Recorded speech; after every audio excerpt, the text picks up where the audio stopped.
Hey everyone, my name is Jacob, and this is the start of a little project I've been wanting to start for a while.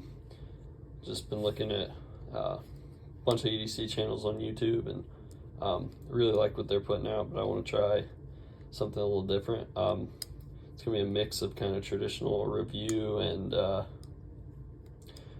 just videos looking at various EDC tools and knives and pens and pry bars and all that fun stuff, but want to do a little bit also of real world testing videos, but the also just kind of real everyday life stuff, bushcraft, it's normal EDC, all that sort of stuff. But today the first thing we're gonna do is kind of this little introductory video, and we're just gonna do like a simple what's in my collection currently, a couple plans for future videos and what that's going to look like. So we'll just start with this one right here. This is my Vosteed Raccoon with the crossbar lock. It's pretty much the only knife I've been using for work the past couple months.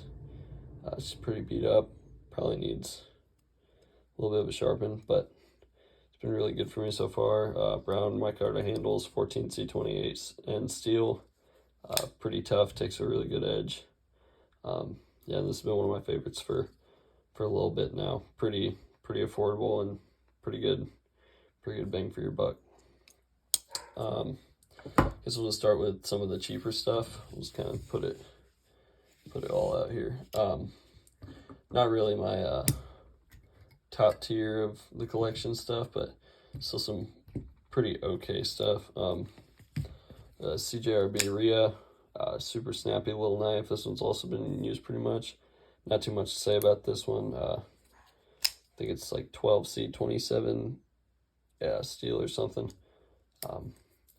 Pretty good, really good knife to practice sharpening on and stuff like that, because it's super cheap and easy to be around. Just a couple of Swiss Army knives. This one's super basic, just I think it's the Cadet or something. Bottle opener knife, nothing fancy, nothing crazy. This is a cool Spartan I like carrying. It's like a Pendleton special edition. It's done a lot of good work for me. Pretty used. Tools are all pretty covered in gunk, but really cool. Just a little simple Swiss Army knife. It's an old Camelus. Got it from my grandpa, so it's just kind of like a little sentimental thing. It's got the canoe blade, the just normal clip point, and then a little bit of a Wharncliffe. All these tools are pretty beat up, kind of need sharpened, but still pretty nice. Don't know what the fading is. It's pretty red on this side, and on this side, it's just, I wonder if it's just where your jeans have rubbed or something. These ones aren't necessarily super cheap, but they're kind of just like lower end stuff. It's a Giant Mouse Ace Farley, the older one, with the M390 on it. Really cool little brass slip joint, church knife kind of. Really good, just slicing apples, stuff like that. Not really heavy use, but pretty nice looking knife, and it works pretty well. And these ones are just kind of like, a little bit higher price, but, just simple, nice EDC knives. The Banter, everyone's seen it by now. Easy drop point blade, S35BN, G10 handles. Super simple stuff. Kizer Bugatti. This is one I've liked a lot lately. Kizer came out with it a little bit ago, one of their more recent ones. Super smooth. This is in 154 cm. Kizer does a pretty good job with it. Looks good, kind of funky, but it's got a really unique blade shape that you don't really see everywhere. Just kind of a cool aesthetic.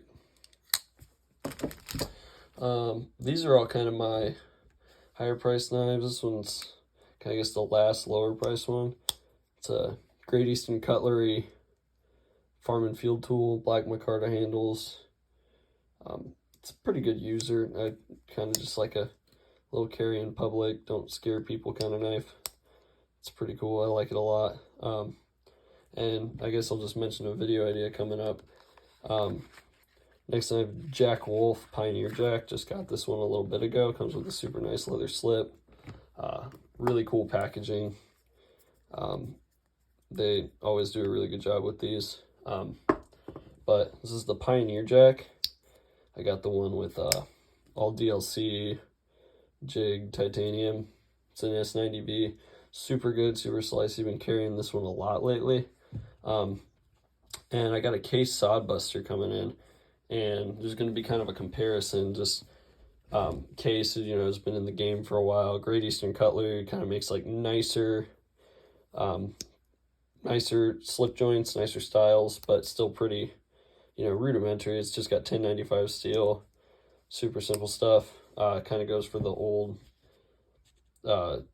style of slip joint. And then the Jack Wolf knife, which is just, you know, obviously infinitely better. It's got a better steel, better walk and talk, better feel. But, you know, just kind of comparing, if you really need to spend the extra $200 or in some cases $250 to get this, you know, specific, I guess, just assortment of really cool things they added onto kind of a old style of knife. But no, this one's been really good one to carry, one of my favorites recently.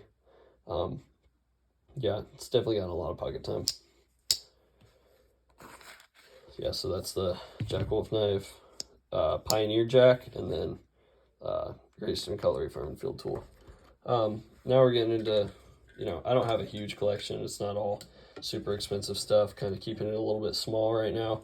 But I have a really kind of partiality to a company called American Blade Works. It's not the most well-known company, but he's doing a really good job with his stuff.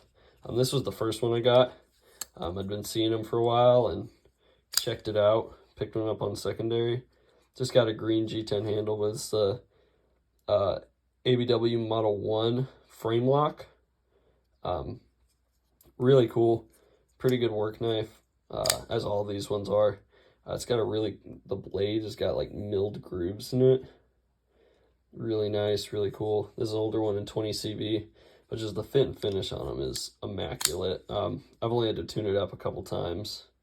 But yeah, this is my first one. It kind of made me fall in love with it. And then I saw, I saw some social media posts about at Blade Show. He came out with these Wharncliffe ones. And so I was able to hop on a drop and get it with natural micarta. This one's in MagnaCut. Really cool, really nice knife. I've used the crap out of this one. Hasn't even needed to sharpen.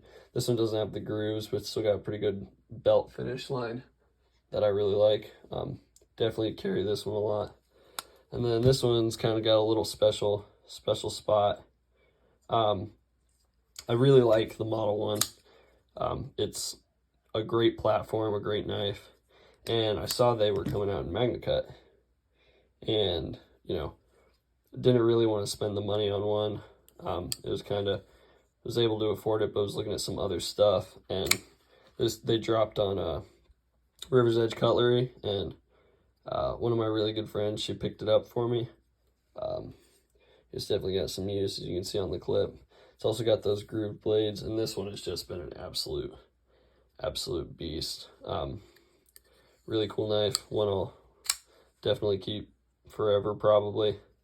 And that Slate G10 is not something, you know, it's kind of similar to the Rhea, but it's kind of got like a darker tone that I haven't seen very often, so I really like this one. Other Kizer I have, this is the Kizer Mystic.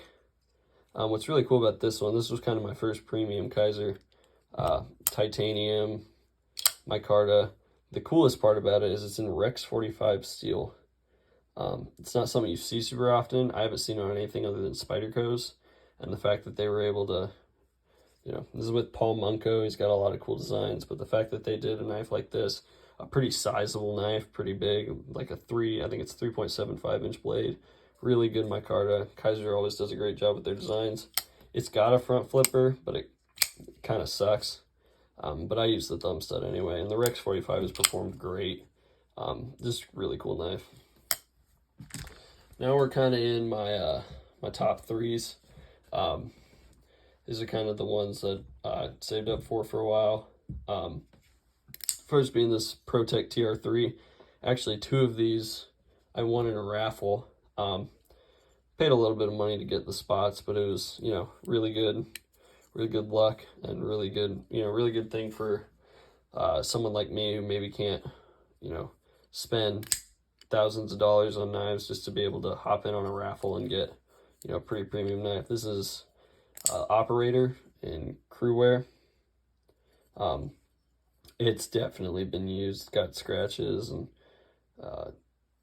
new edge on it and pencil marks. Like, it's been a tank of a knife. Still just as powerful as the day I got it. It's got the cool tritium button in there. Really, really nice knife.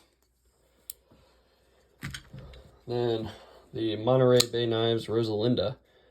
This knife is insane. I'd never really experienced Monterey Bay knives before. I'd always seen their Sea Otters.